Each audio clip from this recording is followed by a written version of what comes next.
File 002. The Silent Corridor Classified Records. Some files are sealed to protect national security. Others are sealed to protect reputations. This one was sealed because no one knew how to explain it.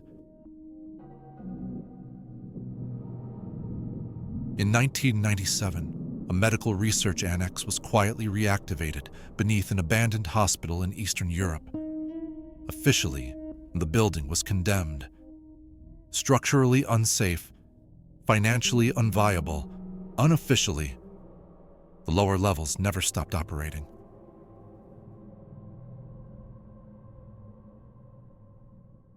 There was no public project name, no funding record, just a recurring mention in maintenance logs.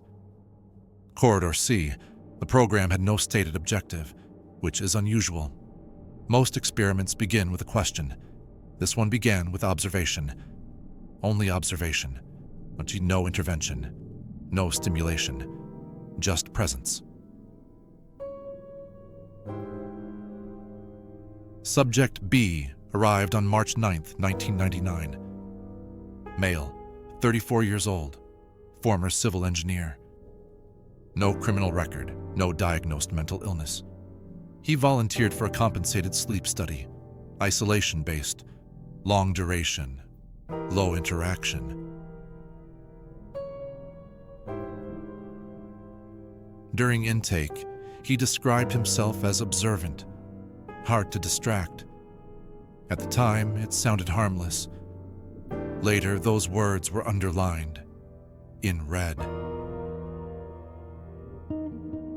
And the first 2 nights were uneventful. Normal sleep cycles, coherent dream reports, stable vitals, nothing worth noting, which is exactly why the 3rd night stands out. At 1:13 in the morning, Subject B activated the intercom. He didn't ask for help. He didn't report discomfort. He asked a question, a simple one. Does anyone else see the corridor when the lights dim?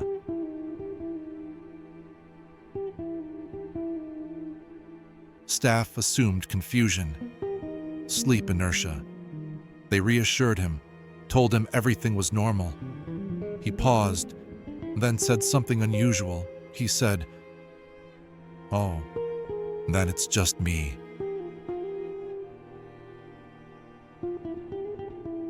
From that point on, he stopped using the word dream. He started using another term, intervals, moments when he was awake, eyes closed, fully conscious, and aware of something beyond his room. He said the corridor felt longer, that it extended when no one was looking at it. Architectural plans disagreed. Reality apparently did not. By the 4th night, passive audio sensors were installed. They picked up a low-frequency signal, not speech, not static, a pattern, repeating, with intention. Here's the part no one liked. Every time Subject B closed his eyes, the signal intensified. Every time he opened them, it stopped immediately. Staff morale declined. Technicians avoided working alone. One report mentions movement without footsteps. Another documents a researcher standing in the corridor, completely still, for almost 2 minutes before responding.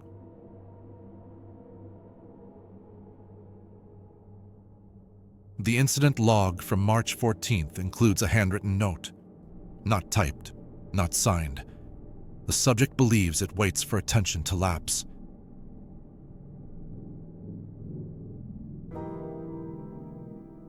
Later that night, cameras showed Subject B standing in his doorway. He didn't step into the corridor. He didn't step back.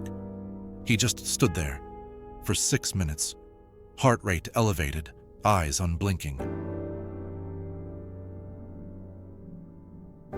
When asked why he hadn't returned to bed, he answered quietly, "If I move first, pause, it follows."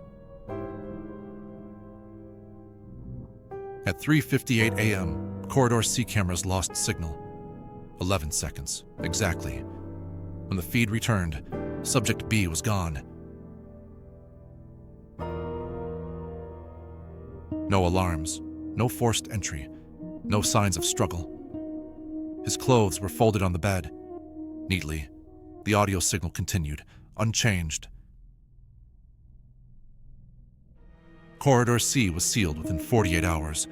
No further observation, no further assignments. The facility shut down months later. Publicly for budget reasons. Internally, no explanation was offered. The final page of File 002 contains one sentence, a recommendation. Observation requires witnesses. Line break. Never assign one. The signature below it was blacked out, on purpose. File 002 is incomplete. Corridor C was not the only one. Additional corridors were referenced. Only one more has been partially recovered.